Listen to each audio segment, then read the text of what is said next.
सलमान बेटा और लो ना। नहीं अम्मी, बहुत खा लिया। आप भी तो खाओ ना। नहीं बेटा, मुझे भूख नहीं है, मैं बाद में खाऊंगी। मुझे तो बहुत भूख लगी है। जो भी नहीं खा रहा है वो मुझे दे दो अपने हिस्से का। क्या बढ़िया सब्जी बनाई है आपने अम्मी, जी करता है आपके हाथ ही खा जाऊं। हाँ ले, खा जा मेरा हाथ, और फिर कल क्या मैं पैरों से खाना बनाऊंगी? रुखसाना की इस बात पर उसके दोनों बेटे जोर जोर से हंसने लगे। रुखसाना के पति का कई साल पहले इंतकाल हो गया था। वो अपने पीछे रुखसाना और दो बेटों सलमान और जीशान को छोड़ गए थे। रुखसाना ने बड़ी मेहनत करके अपने दोनों बच्चों को पढ़ाया लिखाया था। सलमान एक प्राइवेट कंपनी में क्लर्क था और छोटा बेटा जीशान अभी कॉलेज में पढ़ रहा था। खाना हो जाने के बाद रुखसाना ने अपने बड़े बेटे सलमान से कहा, अरे बेटा सलमान। जी अम्मी। वो तेरी गाजियाबाद वाली खाला का फोन आया था। अच्छा शमी खाला, क्या कह रही थी? तेरे लिए एक लड़की बताई है उन्होंने। कह रही थी कि उनकी भाभी की लड़की है, बहुत ही समझदार और खूबसूरत है वो। क्या नाम बताया था शम्मी ने उसका? हाँ नस्मा। मैं बोल रही थी कि तुम छुट्टी ले लो, एक दिन की तो जरा लड़की दिखाते हैं। ठीक है अम्मी, जैसा आप कहें। वैसे भी बहू आ जाएगी तो आपको राहत मिलेगी, अभी घर का सारा काम आप ही को करना पड़ता है। हाँ अम्मी का नाम लगा दो। अम्मी को क्या हुआ है, वो तो बिल्कुल दुरुस्त है। आप ही के मन में लड्डू फूट रहे हैं भाभी का नाम सुनकर। रुक तो अभी बताता हूँ तुझे, बदतमीज कहीं का। आओ आओ, पहले पकड़ के तो दिखाओ भाईजान। ओके अम्मी बाय। जीशान ने अपना बैग उठाया और सीधा कॉलेज के लिए भाग गया। उसकी इस हरकत से सलमान शर्म से पानी हो गया और रुखसाना जोर जोर से हंसने लगी। अच्छा अम्मी, मैं भी चलता हूँ, लेट हो रहा है। आप बता देना जब भी छुट्टी ले रही हो। नहीं, ऐसी कोई जल्दी भी नहीं है, अगर तुम कहो तो कुछ साल और रुक जाते हैं। क्या अम्मी आप भी? मैं जा रहा हूँ। सलमान शर्मा कर वहां से चला गया और रुखसाना अल्लाह का शुक्र अदा करने लगी। उसने मन ही मन अल्लाह से दुआ मांगी कि उसके घर में ऐसे मोहब्बत बनी रहे। फिर कुछ दिन बाद तीनों लोग लड़की वालों के घर गए। पहली नजर में नज़मा सलमान को पसंद आ गई और फिर चटमंगनी और पट निकाह भी हो गया। और फिर अम्मी मेरी बैग नहीं मिल रही है, कहाँ रख दी? ये लो जीशान, ये रही। अरे वाह, अच्छा भाभी नाश्ता बन गया क्या?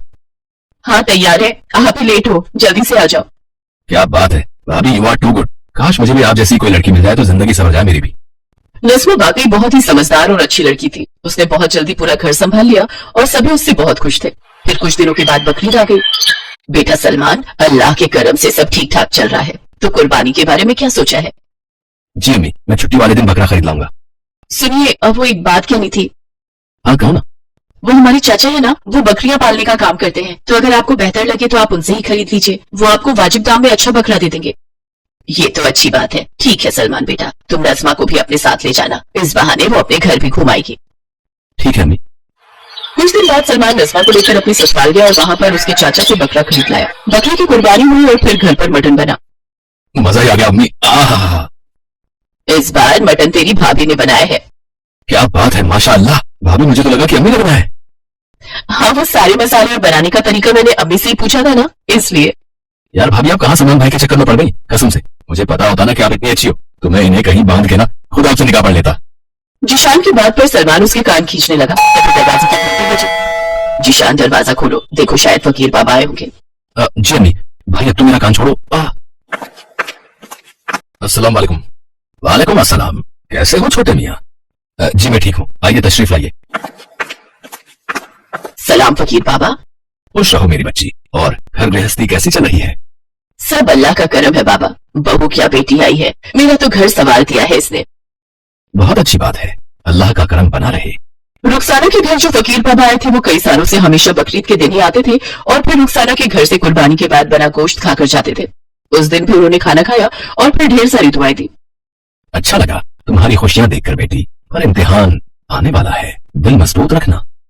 फकीर बाबा ये बात कहकर वहां से चले गए और रुखसाना को गहरी उलझन में छोड़ गए थे।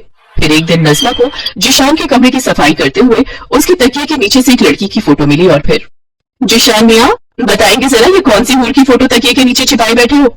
भाभी इधर लो। अरे सुनो ना भाभी, किसी से कुछ कहना नहीं प्लीज। ओह, तो इश्क का चक्कर है। हाँ भाभी, पर मंजिल बड़ी मुश्किल है। क्यों, क्या दिक्कत है? भाभी उसका नाम इकरा है, बहुत बड़े घर से है वो। प्यार तो हम दोनों करते हैं मगर शायद उसके घर वाले नहीं मानेंगे। ऐसे कैसे नहीं मानेंगे, हम मनाएंगे उन्हें। जब प्यार किया तो डरना क्या बरकरार। नज़मा ने रुखसाना और सलमान से उस लड़की के बारे में बात की। कुछ दिन बाद सभी लोग इकरा के घर जीशान का रिश्ता लेकर गए। इकरा वाकई बहुत अमीर घर से थी, इसीलिए इकरा के अब्बा इस रिश्ते से खुश नहीं थे, लेकिन इकरा की जिद के आगे उन्हें झुकना पड़ा और फिर जीशान और इकरा का निकाह हो गया। अब तो रुखसाना और भी खुश थी, उसका परिवार पूरा हो गया था, लेकिन साथ ही इम्तिहान की घड़ी भी आ गई थी। जीशान, आपके घर काम वाली नहीं है क्या? नहीं तो फिर घर के सारे काम कौन करता है? भाभी और अम्मी मिलकर कर लेती हैं। तो इसका मतलब ये तो नहीं ना कि मुझे भी घर का काम करना पड़ेगा। इकरा, थोड़ी बहुत मदद कर दिया करना। भाभी और अम्मी बहुत अच्छी हैं, वो खुद ही तुमसे ज्यादा काम नहीं करवाएंगी, तुम फिक्र मत करो। इकरा ने जिशान से तो इसके बाद कुछ नहीं कहा, लेकिन उसने वाकई घर के किसी काम को कभी हाथ नहीं लगाया। हालांकि नज़मा और रुखसाना ने कभी इस बात का बुरा भी नहीं माना, लेकिन फिर हद तक पार होने लगी जब इकरा बात बात पर नज़मा को नीचा दिखाने की कोशिश करने लगी। वो बातों बातों में अपने अमीर मायके का बखान करती और नज़मा को नीचा दिखाने की कोशिश करती। हालांकि नज़मा ने कभी उसे कुछ नहीं कहा। इसी तरह पूरा 1 साल बीत गया और एक बार फिर बकरीद नजदीक आ गई। अम्मी, बकरीद आ रही है, बकरा इस बार भी मैं ले आऊं ना? हाँ हाँ, तुम ही ले आना बेटी। रुखसाना और नज़मा की बात सुनकर इकरा को लगा कि उनके घर कुर्बानी के लिए बकरा नज़मा के घर से आता है और उसे ये बात मंजूर नहीं हुई। उसने फौरन अपने अब्बा को फोन लगाकर कहा, अब्बा पूरे 4 बकरी खरीद कर भेज दीजिए और सुनिए, चारों एकदम तगड़े होने चाहिए। बकरीद पर नज़मा के घर से आए बकरे की कुर्बानी हुई, लेकिन तभी 2 कसाई अपने साथ 4 बकरों का गोश्त लेकर रुखसाना के घर आ गए। या अल्लाह, इतना सारा गोश्त!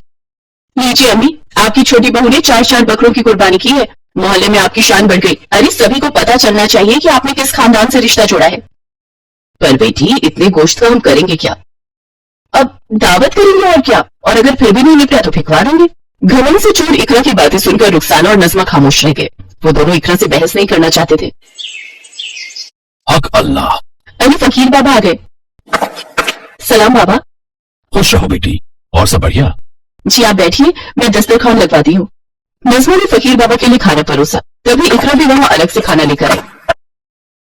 सलाम बाबा, इसे भी खाकर देखिए ना, ये मैंने कुर्बानी करवाई है अलग से पूरे 4 बकरों की। बाबा ये मेरी देवरानी है, इकरा। माशाअल्लाह, खुश रहो बेटी। तो चलो आज पहले छोटी बहू का बनाया खाना चख कर देखते हैं।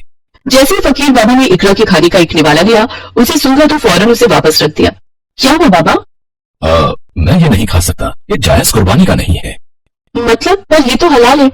हलाल होगा, पर इसमें से घमंड, जलन और दिखावे की बू आ रही है। ये कुर्बानी जायज नहीं मानी जाएगी।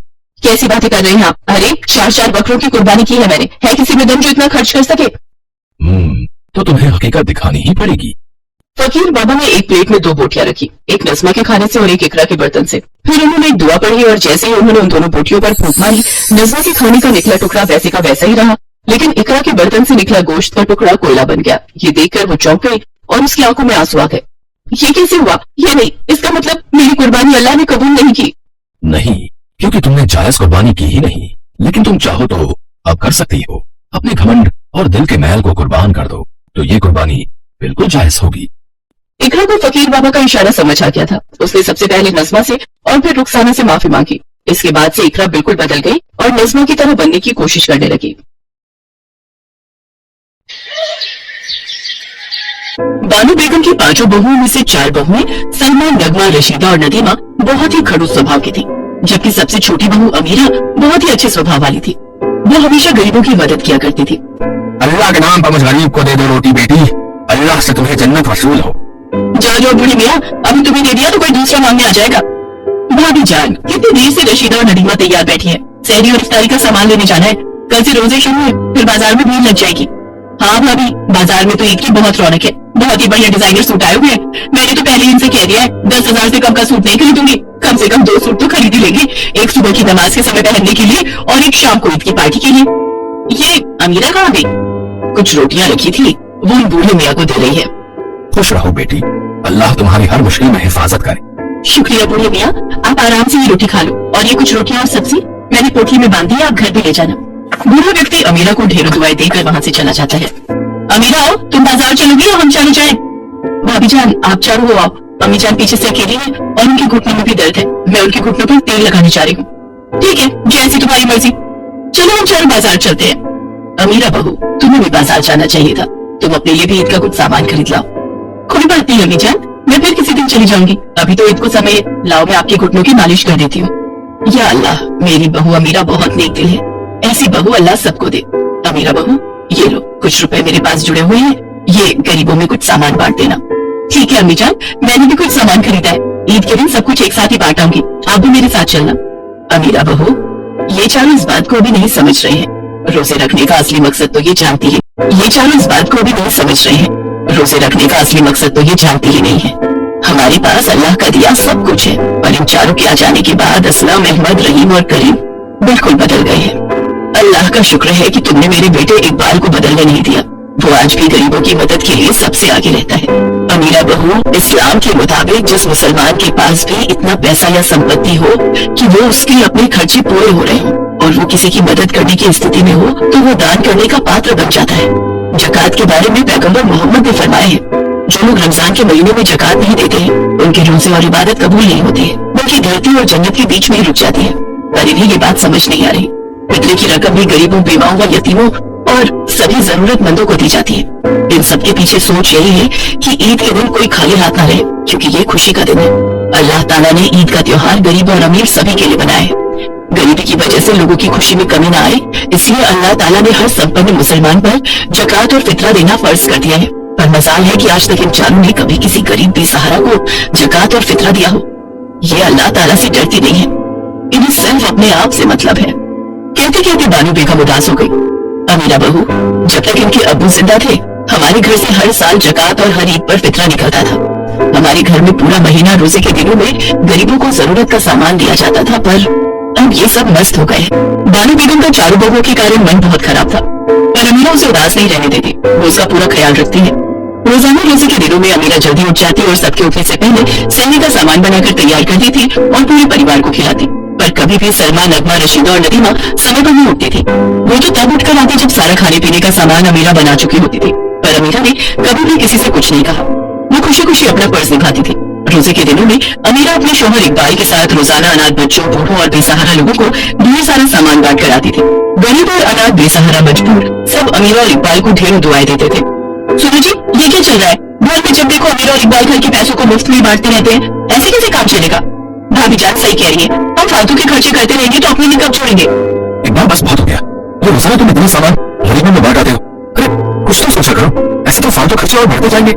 असलम, तेरा दिमाग खराब हो गया है क्या? अरे अल्लाह ताला ने हमें इतना कुछ दिया है, अगर थोड़ा बहुत अमीरा और इकबाल रोजे के दिनों में गरीबों को बांट भी देंगे तो कोई कमी नहीं आ जाएगी, बल्कि बरकत ही पड़ेगी। तुम्हारे अब्बा हुजूर ऐसे नहीं थे जैसे अब तुम चारों बन चुके हो। आज हमारे पास जो भी कुछ है सब अल्लाह की रहमत से है, इसलिए अल्लाह का शुक्रिया अदा करो कि उन्होंने तुम्हें ये तोहफा फरमाया है कि तुम किसी बेसहारा और मजबूर की मदद कर सकते हो। बानू बेगम की बात सुनकर असलम के साथ साथ अहमद, रहीम और करीम भी अपने अपने कमरे में चले जाते हैं। सलमा, नगमा, रशीदा और नदीमा भी मुंह बनाकर वहाँ से चली जाती हैं। ईद का दिन आता है, सभी ईद के लिए तैयार होते हैं। सलमा, नगमा, रशीदा और नदीमा ने अपने नए नए कपड़े निकाले और पहनकर तैयार हो गई। असलम, अहमद, रहीम और करीम भी नए कपड़ों में तैयार थे। सब लोग एक दूसरे को गले मिलकर ईद के त्योहार की बधाई देंगे। अम्मी जान, मैं सोच रही थी बराबर में ही एक अनाथालय है, क्यों ना हम इकबाल के साथ चलकर वहाँ कुछ अनाथ बच्चों के साथ मिलकर ईद मनाएं? छोटे बच्चे बहुत खुश हो जाएंगे। हाँ बहू, ये तो तुमने बहुत अच्छी बात कही है। चलो एक बार हम अनाथालय चलते हैं। आप सब भी चलिए ना। नहीं नहीं, हमारे पास इन सब फालतू कामों के लिए टाइम नहीं है। अभी हमें घर जाकर ईद की बहुत सारी तैयारी करनी है। शाम को मेहमान आने शुरू हो जाएंगे। बानू बेगम अमीरा और इकबाल के साथ अनाथालय ईद मनाने के लिए जाती है। तुम चारों जाकर शाम की पार्टी की तैयारी करो, तब तक हम चारों सामान लेकर घर पहुँचते हैं। असलम, अहमद, रहीम और करीम बाजार निकल जाते हैं और सलमा, नगमा, रशीदा और नदीमा घर चली जाती है। भाभी जान, आपने बिल्कुल सही किया। अगर हम अम्मी जान और अमीरा की बातों में आ जाते तो घर आकर इतना बढ़िया बढ़िया पकवान खाने का मौका हाथों से छूट जाता। अब जल्दी जल्दी ये सारे बढ़िया पकवान खा लेते हैं। आप सब भी आ जाओ। बस मैं अभी आई, ये अपना सूट प्रेस कर लूं, फिर शाम को तैयार भी होना है। नदीमा प्रेस का बटन बंद करना भूल जाती है और सब मिलकर खाते पीते गप्पे मारने लगती है। तभी प्रेस की तार में से एक चिंगारी निकलती है और आग लग जाती है। धीरे धीरे आग पर्दों तक पहुंच जाती है और देखते ही देखते अचानक से पूरा घर जलने लगता है। बानू बेगम की चारों बहू चीख पुकार कर रही थी। घर में आग बढ़ती जा रही थी। कोई बचाओ, या अल्लाह बचाओ। भाभी जान, आग बढ़ती जा रही है, हमारा बचना मुश्किल है। अब तो अल्लाह ही हमें बचा सकते हैं। लगता है हमें अपने किसी गुनाह की सजा मिल रही है। जो आज हम चारों साथ में फंसे हैं, हमसे कोई तो गुनाह हुआ है। मुझे तो लगता है अल्लाह हमसे नाराज हो गए हैं, हमें उनसे माफी मांगनी चाहिए। या अल्लाह, अगर हमसे कोई भी गुनाह हुआ हो तो हमें माफ कर दो, हमें इस आग से बचा लो। लगातार आग बढ़ती जा रही थी। इतनी देर में बानू बेगम अमीरा और इकबाल के साथ वहाँ पहुंच जाती है। इकबाल के चारों भाई भी तब तक आ चुके थे, पर कोई भी अंदर जाने की हिम्मत नहीं कर पाता, क्योंकि आग से पूरा घर झुलस रहा था। फायर ब्रिगेड अभी तक आई नहीं थी। सब लोग देखते हैं अमीरा अल्लाह को याद करके दुआ कर रही है। या अल्लाह, मेरे परिवार को सलामत रखना। मैंने हमेशा अपने परिवार की खुशहाली और सलामती की दुआ की है। आज ईद के बाद दिन हमारे साथ ऐसा होगा मैंने नहीं सोचा था। या अल्लाह, अगर तूने मेरी हर दुआ को सुना है और अगर मुझे लगता है कि मैंने कभी किसी का बुरा नहीं चाहा, तो इसी पर ही आग बुझ जाएगी और सब कुछ पहले जैसा हो जाएगा। मेरे परिवार के गुनाहों को माफ कर दो, हम पर रहम करो, मेरी दुआ कबूल करो। अमीरा की दुआ कबूल हो गई। अल्लाह ने उसकी सुन ली और अचानक आग बुझ गई, मानो कुछ हुआ ही नहीं। सब कुछ पहले जैसा ठीक हो गया। लोग अमीरा की वाहवाही करने लगे। सलमा, नगमा, रशीदा और नदीमा अपने किए पर बहुत शर्मिंदा थी। उन्हें समझ आ गया था कि आज उनकी हिफाजत अमीरा की दुआ से हुई है। अल्लाह ने अमीरा की दुआ सुनी है, क्योंकि अल्लाह भी उन्हीं की मदद करता है जो नेकी के रास्ते पर चलते हैं। तब मिलकर खूब धूमधाम से ईद का त्योहार मनाते हैं। गरीबों में मिठाइयाँ और उपहार बांटते हैं। अमीरा की तरह ही अपनी बाकी बहुओं को ऐसा करते देख बानो बेगम की खुशी का ठिकाना नहीं था।